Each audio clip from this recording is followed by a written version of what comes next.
ഈ പേര് ദിവസവും 100 പ്രാവശ്യം കൂടുതലെങ്കിലും കേൾക്കാറുണ്ട്. പക്ഷെ ആദ്യമായിട്ടാണ് ഞാനിവിടെ വരുന്നത്. അത് വളരെ സന്തോഷം. കാര്യം വളരെ ഊഷ്മളമായ ഒരു സ്നേഹബന്ധം അദ്ദേഹവുമായിട്ട് ഞാൻ എത്രയോ വർഷങ്ങൾ കൊണ്ട് കാത്തു സൂക്ഷിക്കുന്നുണ്ട്. എവിടെ വെച്ച് കണ്ടാലും ആരോടും സംസാരിച്ചില്ലെങ്കിലും എന്റെ അടുത്ത് വന്നാൽ അദ്ദേഹം സുഖമാണോ എന്നെടുത്ത് ചോദിക്കും.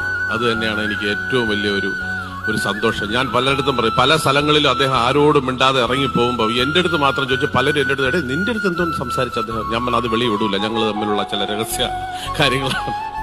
അപ്പൊ അതുകൊണ്ട് കാര്യം ഒരുപാട് പ്രാവശ്യം ഞങ്ങൾ ഒരുമിച്ച് യാത്ര ചെയ്തിട്ടുണ്ട്. ഇപ്പോഴും നല്ല, കഴിഞ്ഞ കുറേ വർഷങ്ങളായിട്ട് അദ്ദേഹം മുഖ്യമന്ത്രി ആകുന്നതിന് മുമ്പ് പോലും അദ്ദേഹമായിട്ട്. കാര്യം ഭാഗ്യവശാൽ എന്റെ ഭാര്യ വീട് കണ്ണൂരാണ്.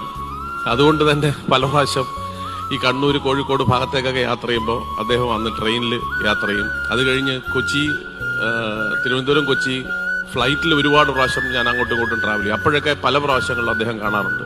അപ്പോഴും മിക്കവാറും അടുത്തടുത്ത സീറ്റുകളായിരിക്കും. അപ്പോഴൊക്കെ അദ്ദേഹത്തിനോട് സംസാരിക്കാറുണ്ട്. അപ്പൊ അങ്ങനെയുള്ള ഒരു സ്നേഹബന്ധം ഇപ്പോഴും കാത്തു സൂക്ഷിക്കുന്നു. ഈ പെരുമ, പിണറായി പെരുമയുടെ പെരുമ, പിണറായി എന്ന പേര് ലോകത്ത് എങ്ങനെ അറിയപ്പെടുന്നോ അതേപോലെ തന്നെ അതിന്റെ പെരുമയും അറിയപ്പെടട്ടെ എന്ന് ആഗ്രഹിച്ചുകൊണ്ട് ഞാൻ എന്റെ വാക്കുകൾ നിർത്തുന്ന